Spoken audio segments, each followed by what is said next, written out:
All right, mark your calendars. 560 days till Election Day, so we wanted to look at what's to come now that Washington's favorite parlor game is over, and Joe Biden will actually, as he says, run for re-election. Kurt Bardella is here, former Hill staffer, now Democratic consultant. Scott Tranter, head of data science for our partners at Decision Desk HQ. Gentlemen, good to see you.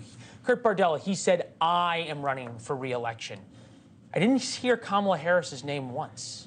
Saw her a lot, but didn't hear him say we are running. So we've gone to a new parlor game, I see. I'm just asking. Of course Kamala Harris is running with Joe Biden. Of course they're going to be on the ticket together. This is not a conversation happening anywhere but on TV.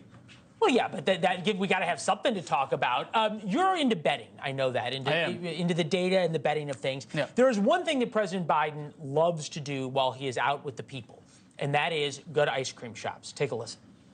A look. It's really very, very dull when after all these years in public life you're known for two things: Ray-Ban sunglasses and chocolate chip ice cream. A very dull president. I came down because I heard there was chocolate chip ice cream. Inflation is worldwide. It's worse off everywhere else than it is in the United States. And then these three are yours? Yep. All right. Got it? Okay. No, I got mine. Okay. Oh, it looks awful good. Chocolate chip. Love it. Man. All right, what is the over-under on number of ice cream shop visits? Well, that's an interesting question. You would say the over-under is 100, right? Because we've got, what, 400, 450 days? 560. 560 days before the election. So you think you'd be doing an event once every 5 days, but when you compare it to his 2020 run, where, you know, he was in a basement in Delaware and got to campaign from there, he's got anywhere to go but up. So he's certainly going to do a lot more. The question is it going to be 4 or 5 events a week like a normal campaign, or is he going to try and do it like he did in 2020 where he can do a lot of satellite events and come in and out? All right, so this is the point, right? How do you deal with the age issue? Do you deal with it by being in the basement, as Scott just pointed out? Which he won. He won. Can't argue with by a lot. Yeah. So that's one option. Now, the fellows from Pod Save America, and this is about as liberal of a group as you get. These were the Obama campaign geniuses, had a different way to deal with the age issue. They weren't really joking either. This was from the podcast this morning. Take a listen. I think the more that we can get him next to like just truly the oldest human beings on earth, he needs to help Dianne Feinstein across the street back to the Senate. He needs to look like a young, vital person. You probably can't go to a hot war zone every week, but that Ukraine trip was very good. I think he looked in command of not just the country, but the world. The challenge is that Send him to Kyiv. It's a Rose Garden Forget about the Rose Garden yeah. Not a lot of electoral votes in Kyiv these days. All right, which one is it?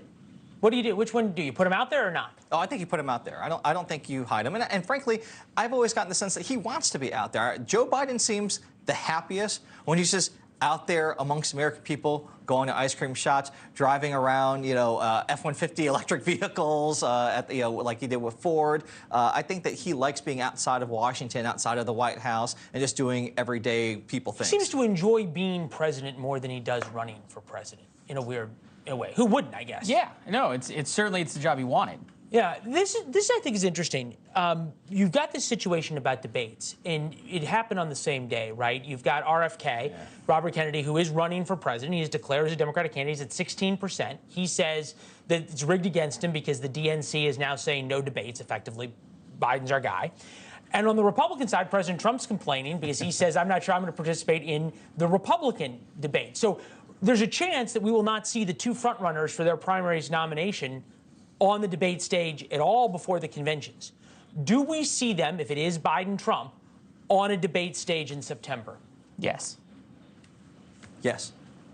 More than once is the question, though. More than once would be the question, right? Really? Because if you're Donald Trump, and we saw him do it last cycle, is he doesn't necessarily want to participate in all the debates, and the polling actually bore out his strategy. So certainly one debate, but more than one would be the question, I would think. All right, I'm going to give each of you the last word on this.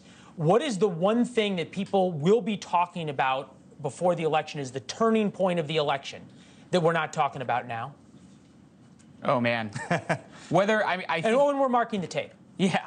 Well, I think it's going to be a repeat of 2022 in terms of where we're at in the economy, right? If I watch the business news or read the Wall Street Journal or anything like that, it looks like we're in for a recession later this year.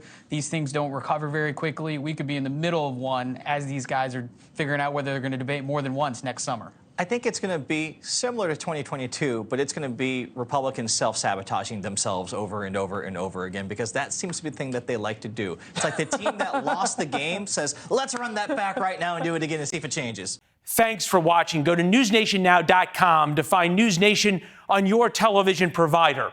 And don't forget to subscribe. Click the red button to get more of NewsNation's fact-driven, unbiased coverage.